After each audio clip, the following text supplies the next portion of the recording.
오늘의 10분 말씀. 오늘은 개인적인 사정으로 인해 조용히 녹음으로 말씀을 전하겠습니다. 오늘 본문은 디모데 전서 5장 17절부터 6장 2절입니다. 5장 전반부에서 바울은 디모데에게 교회 안에 다양한 연령층과 성별에 따른 적절한 대처 방법과 과부들을 향한 책임에 대해 권면했습니다. 오늘 본문에서는 두 가지 신분에 대해 권면하고 있습니다. 첫째, 장로, 두 번째는 종에 대한 내용입니다.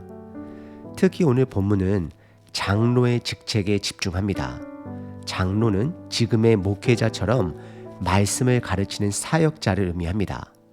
하지만 성경에서 모든 장로가 말씀을 가르치는 장로만을 뜻하는 것은 아닙니다.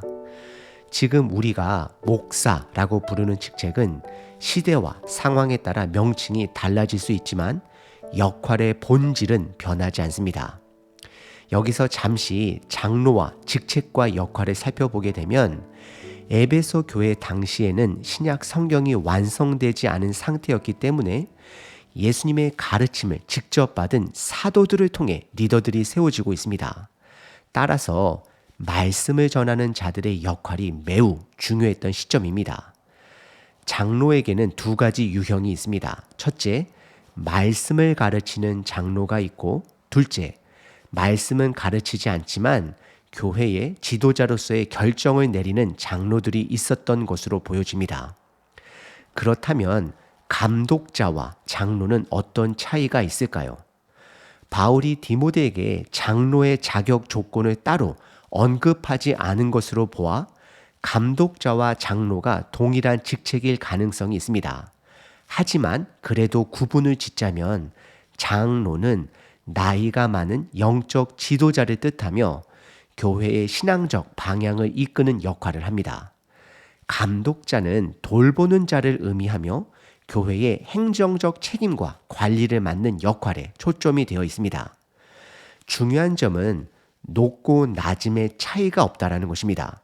두 직책은 기능적으로 다를 뿐 동일한 가치를 지닙니다. 또한 집사는 교회의 실질적인 봉사를 담당하며 사도, 감독자, 장로가 말씀과 기도에 전념할 수 있도록 돕는 역할을 합니다. 오늘 본문은 세 가지를 생각해 보게 합니다. 첫 번째, 목회자와 교회의 사례비 지원 관계입니다. 본문은 교회가 목회자에게 공정한 사례비를 지원해야 한다는 점을 강조합니다. 말씀과 가르침에 힘쓰는 자들에게 합당한 보상을 주는 것은 성경적 원리입니다. 둘째, 목회자의 죄를 처리하는 방법입니다. 목회자가 죄를 범했을 때 바울은 이를 공정하고 공개적으로 단호하게 처리하라라고 권면합니다. 죄를 범한 목회자는 모든 사람 앞에서 책망하여 다른 이들에게 경고가 되게 하라고 말합니다. 이는 교회의 거룩함을 지키기 위함입니다. 세 번째는 세상 직장에서 찾는 돈보다 더 소중한 가치입니다. 바울은 종과 주인과의 관계를 다루며 세상에서 물질적 보상을 찾는 것보다 하나님 나라의 가치를 우선시하라고 권면합니다. 종들도 그리스도 안에서 자신들의 삶을 통해 하나님의 영광을 드러내야 하는 점을 강조합니다. 오늘 본문을 통해 하나님 나라의 소망을 두고 맡겨진 자리에서 선한 싸움을 싸우며 그리스도의 영광을 드러내는 삶을 살아내시길 소망합니다. 오늘 본문은 두 부분으로 나눌 수 있습니다. 장로에 대한 교훈, 믿는 종과 주인에 대한 교훈입니다. 첫 번째는 장로에 대한 교훈입니다. 5장 17절부터 25절입니다. 먼저 17절과 18절은 장로에 대한 존경과 사례비 지원에 대해 말하고 있습니다. 오늘 본문의 첫 부분에서 잘 다스리는 장로들이 등장합니다. 바울은 그들을 두 배로 존경하라라고 말합니다. 이 존경은 그들의 직책이 높아서가 아니라 그들의 역할이 매우 중요하기 때문입니다. 당시 에베소 교회에는 거짓 가르침이 돌아다니고 신약 성경도 문서화되지 않은 상황이었기 때문에 말씀을 전하는 장로들의 가르침이 교회의 근간을 이루었습니다. 그래서 바울은 말씀과 가르침에 수고하는 자들에게 더욱 존경을 표하라라고 강조합니다. 그리고 이어서 18절에서는 구약의 신명기 25장과 예수님이 말씀하신 누가복음 10장을 인용합니다. 구약의 말씀, 곡식을 밟아 떠는 소의 입에 망을 씌우지 말라는 말씀은 소가 일하는 동안 먹을 수 있게 해야 한다는 뜻입니다. 그리고 일꾼이 자기 삭슬 받는 것이 마땅하다라는 말씀도 같은 맥락입니다. 결국 교회가 장로들이 말씀을 가르침에 집중할 수 있도록 생계를 지원해야 한다는 것을 말합니다. 그렇다고 목회자가 사례비를 위해 일해서는 안 됩니다. 목회자는 교회 재정 상황이 어려워져 사례비가 줄어드는 일이 있어도 공동체를 위해 말씀을 최선을 다해 전해야 합니다. 반대로 교회도 목회자의 능력에 따라 사례비를 측정해서는 안 됩니다. 그 목회자가 능력이 있든 없든 목회자가 한 믿음의 가족이라면 먹고 살 수 있을 만큼은 책임을 져야 한다라고 말하고 있습니다. 이는 목회자에 대한 존경의 외적 증거가 되는 것입니다. 그리고 19절서부터 21절은 장로의 죄, 즉 목회자의 죄와 처리 과정을 말하고 있습니다. 19절에서 장로에 대한 고발은 두세 증인이 없으면 받지 말라라고 명령합니다. 이는 고발이 신중히 처리되어야 함을 뜻합니다. 왜냐하면 목회자의 죄는 공동체 전체에 큰 영향을 미치며 고발이 나중에 무죄로 드러나더라도 교회와 목회자 모두는 이미 큰 상처를 입게 됩니다.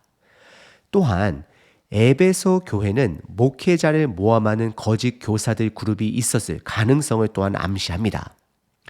그리고 20절에 보시게 되면 만약 목회자의 죄가 명백하게 드러나면 모든 사람 앞에서 꾸짖으라고 말합니다.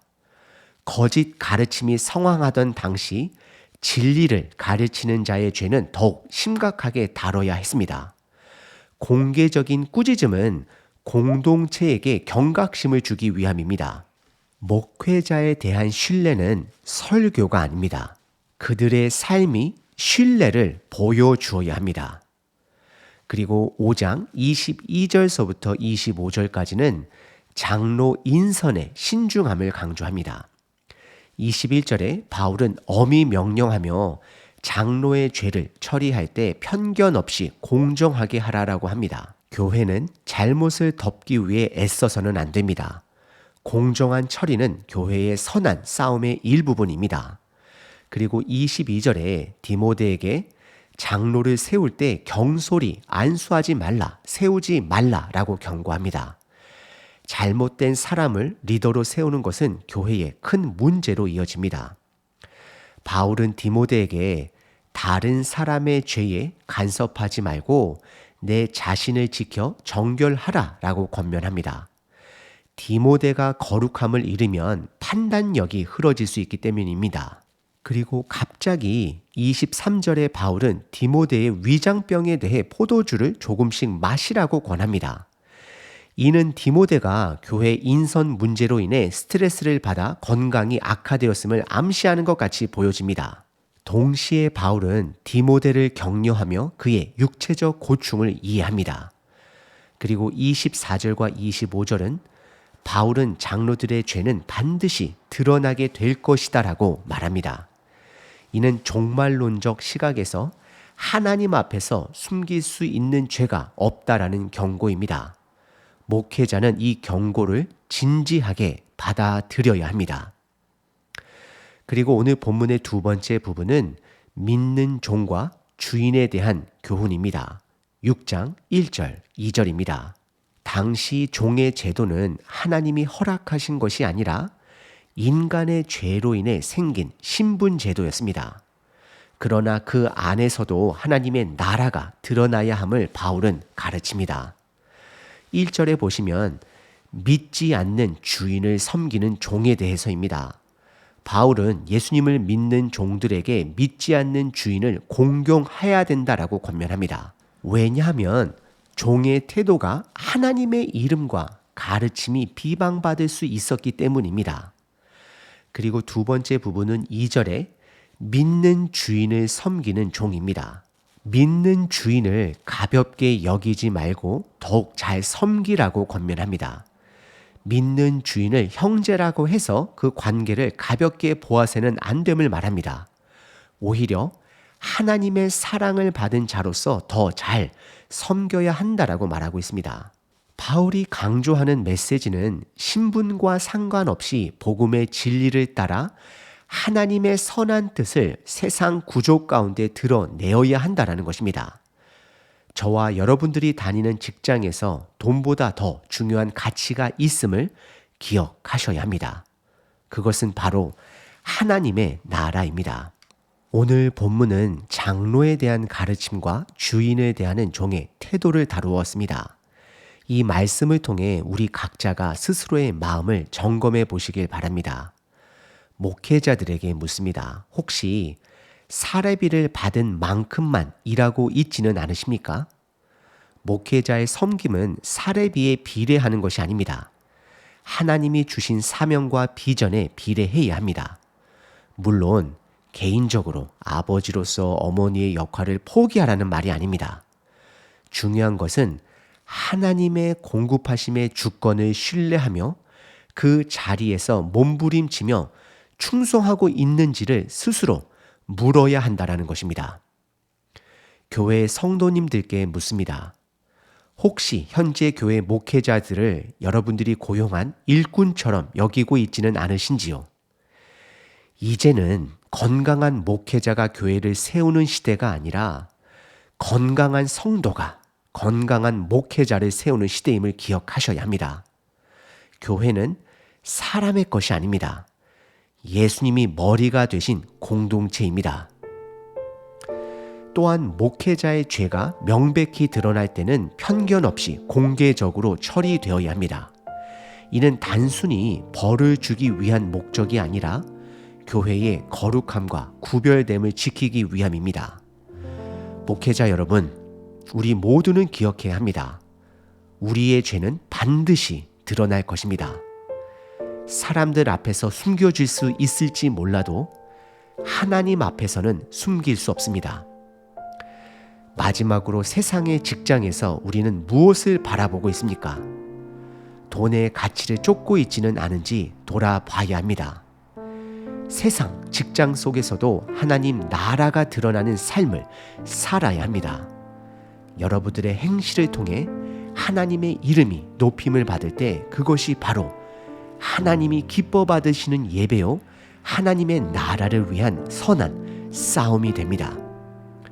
오늘 본문은 단순히 장로나 종의 이야기가 아닙니다. 우리 모두가 세상 속에서 싸워야 할 선한 싸움에 대한 가르침입니다. 각자의 자리에서 하나님의 뜻을 이루며 하나님을 드러내는 삶을 살기를 소망합니다.